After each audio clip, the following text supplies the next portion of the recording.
Road ప్రమాదాల నివారణకు తిరుపతి జిల్లా పోలీసులు చేపట్టిన చర్యలను సీఎం చంద్రబాబు ప్రశంసించారు. వాహనదారుల భద్రత కోసం నో హెల్మెట్ నో పెట్రోల్ నిబంధనను తీసుకురావడం హర్షణీయమన్నారు.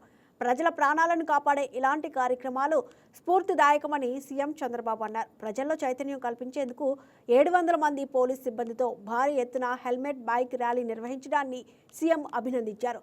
ర్యాలీలో జిల్లా కలెక్టర్ డాక్టర్ ఎస్ వెంకటేశ్వర్, జిల్లా ఎస్పీ ఎల్ సుబ్బారాయుడు పాల్గొనడం ద్వారా ప్రజలకు మంచి సందేశం ఇచ్చారని కొనియాడారు.